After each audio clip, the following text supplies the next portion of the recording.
Bonsoir à toutes et à tous, donc chronique numéro 58.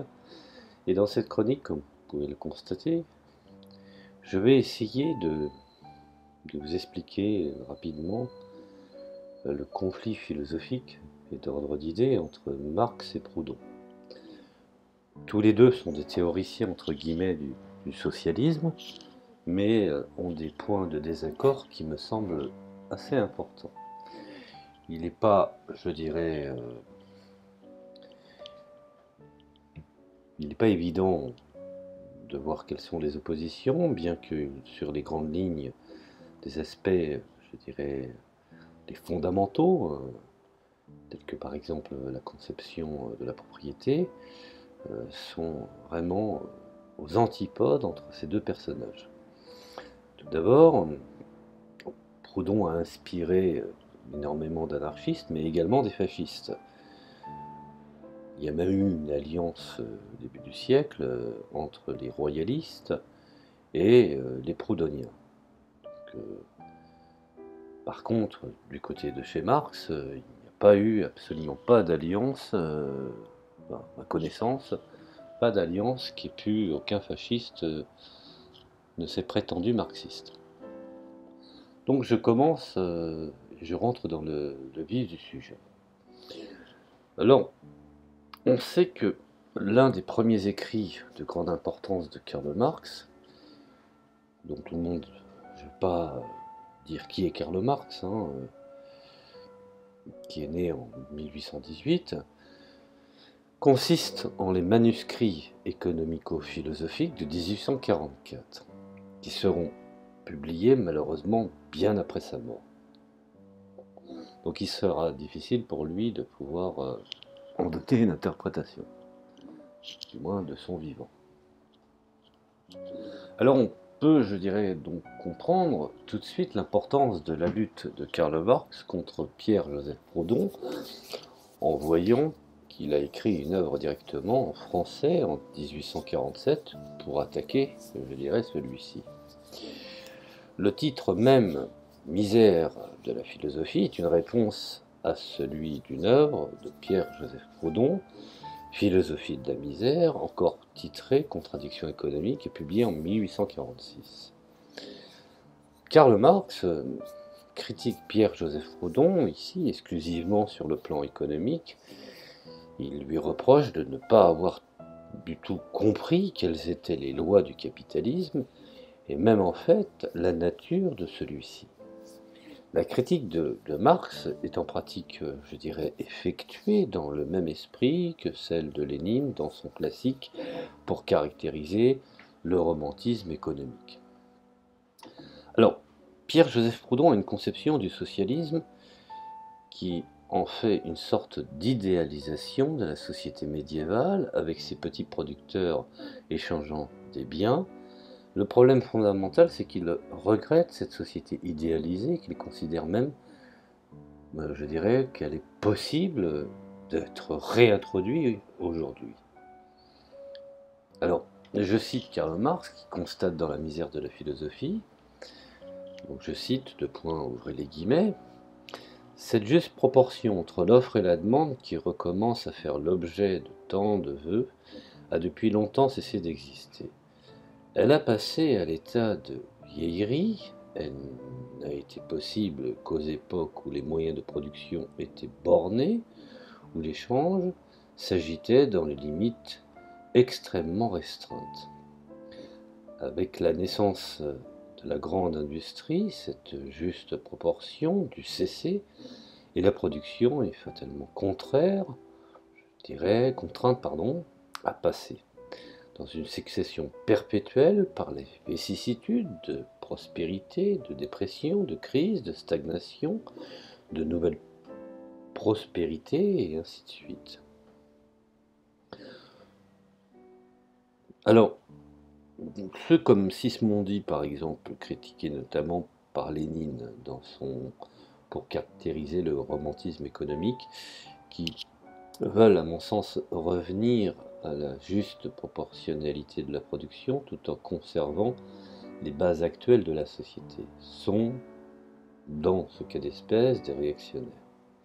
Puisque pour être conséquent, ils doivent aussi vouloir ramener toutes les autres conditions de l'industrie des temps passés. Alors, qu'est-ce qui menait la production dans des proportions justes ou à peu près? C'était la demande qui commandait à l'offre, qui la précédait bien entendu, et la production suivait pas à pas la consommation. Rappelez-vous, la grande industrie, forcée par les instruments même dont elle dispose à produire sur une échelle toujours aussi, je dirais toujours aussi plus large, ne peut plus attendre la demande. La production précédée, la consommation, l'offre, force inévitablement, distinguible, la demande. Alors dans la société actuelle, dans l'industrie basée sur les échanges individuels, l'anarchie de la production, qui est source de tant de misère et en même temps la source de tout progrès. Ainsi, deux choses qu'on pourrait définir, c'est-à-dire deux choses l'une, ou on veut que les justes proportions des siècles passés avec les moyens de production de notre époque, alors on est à la fois réactionnaire et utopiste, ou on veut le progrès sans l'anarchie, alors pour conserver les forces productives, il faut abandonner les échanges individuels. Alors les échanges individuels ne s'accordent qu'avec la petite industrie des siècles passés et son corollaire de juste proportion. Ou bien encore la grande industrie et tout son cortège de misère et d'anarchie, et d'après ce que on peut en tirer à la lucarne et à la lumière des faits, je veux dire, contemporains, on pourrait dire la détermination de la valeur par le temps de travail, c'est-à-dire la formule de M. Proudhon, nous donne comme la formule régénératrice de l'avenir. Elle n'est finalement que l'expression scientifique des rapports économiques de la société actuelle, ainsi que Ricardo l'a clairement et nettement démontré bien avant Proudhon. Alors ce qui est assez quand même étonnant, c'est que Proudhon, dans sa conception, je dirais, est coincé à la base. D'un côté, il veut dénoncer la propriété, mais à ses yeux, le problème concret est la propriété trop puissante. À ses yeux, le communisme n'est d'ailleurs qu'une propriété toute puissante et donc tyrannique par définition. Je dirais que la seule perspective qui lui reste est ainsi de proposer une société de petits propriétaires, et c'est le point de vue petit bourgeois s'exprimant par la notion d'esclavage individuel et l'exigence, je dirais, d'autonomie. L'idéal de Pierre-Joseph Proudhon, c'est un socialisme d'individus disposant d'une propriété, c'est-à-dire une société décentralisée de petits propriétaires. Voici ce qu'il dit, je dirais, et c'est la même chose que Eugen Düring, à savoir que le petit capitalisme est correct, et si chacun est sa propre entreprise, alors il n'y a pas d'exploitation, que cette démarche s'oppose à l'État et à l'autoritarisme tant féodal que social. Pierre-Joseph Proudhon dit dans une défense de la propriété personnelle permettant de protéger l'individu de toute tyrannie. Deux points, ouvre les guillemets, je cite. La propriété, si l'on la saisie à l'origine, est un principe vicieux en soi et antisocial, mais destiné à devenir par sa généralisation même et par le concours d'autres institutions le pivot et le grand ressort de tout système social. Est-il vrai que l'État, après s'être constitué sur le principe de la séparation des pouvoirs, requiert un contrepoids qui l'empêche d'osciller et de devenir hostile à la liberté?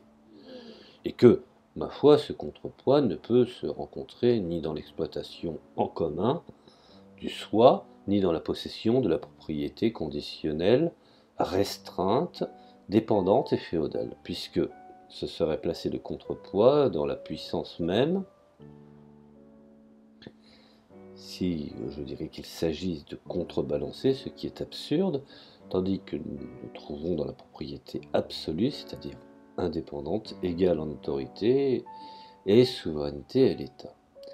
Est-il vrai, en conséquence, que la fonction essentiellement politique lui est dévolue, la propriété précisément, parce que son absolutisme doit s'opposer à celui de l'État, se pose dans le système social comme libéral, fédératif, décentralisé, républicaine, égalitaire, progressive, voire justicière. Est-il vrai que ces attributs, dont aucun ne se trouve dans les principes de propriété, lui viennent au fur et à mesure de sa génération, c'est-à-dire mesure qu'un plus grand nombre de citoyens arrivent à la propriété? Et que pour opérer cette généralisation, pour ensuite en assurer le nivellement, il suffit d'organiser autour de la propriété et pour son service un certain nombre d'institutions et de services négligés jusqu'à ce jour abandonnés au monopole de l'anarchie. La destination politique et sociale de la propriété reconnue, j'appellerai une dernière fois l'attention du lecteur sur l'espèce d'incompatibilité qui existe ici entre le principe et les fins, et qui fait de la propriété une création vraiment extraordinaire.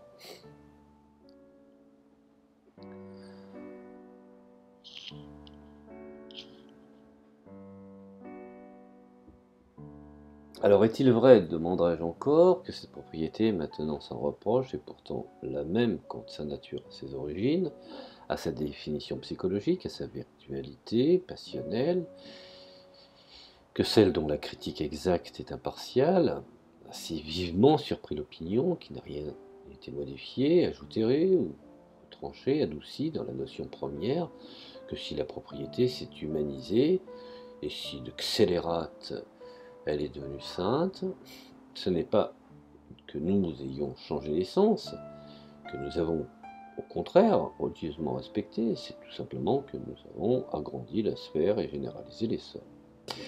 Est-il vrai que cette nature égoïste, satanique, réfractaire, que nous avons trouvé le moyen le plus énergique de résister au despotisme sans faire crouler l'État, comme aussi d'égaliser les fortunes sans organiser la spoliation et sans museler la liberté? Est-il vrai, pour changer les effets d'une institution, qui dans ses commencements fut le comble de l'iniquité, pour métamorphoser l'ange des ténèbres en ange de lumière, nous avons eu besoin que de l'opposer à lui-même, en même temps qu'au pouvoir de l'entourer, de garanties, de décupler ses moyens, comme si nous eussions voulu exalter sans cesse dans la propriété de l'absolutisme et l'abus. Ainsi, c'est la condition de conserver sa personnalité entière, son moi indompté, son esprit de révolution et de débauche, que la propriété peut devenir un instrument de garantie, de liberté, de justice et d'ordre. Ce ne sont que des inclinations qu'il faut changer, ce sont ces œuvres, ce n'est plus en combattant à la manière des anciens moralistes le principe de concupiscence qu'il faut désormais songer à purifier la conscience humaine comme l'arbre dont le fruit âpre et vert au commencement se dort au soleil et devient plus doux que le miel. C'est en prodiguant à la propriété la lumière, les vents frais et la rosée que nous tirerons ces germes de péché et de fruits et de vertu. Notre critique antérieure subsiste donc dans la théorie de la propriété libérale, égalitaire, moralisatrice, tomberait si nous tendions à la distinguer de la propriété absolutiste, accapareuse, abusive, cette transformation que je cherchais sous le nom de synthèse. Nous l'avons obtenue sans aucune altération du principe d'un simple équilibre.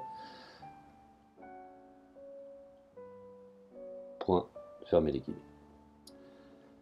Alors, ce qu'on peut constater, c'est que ce cas d'espèce, Pierre-Joseph Proudhon manie ici je dirais, en apparence, une dialectique.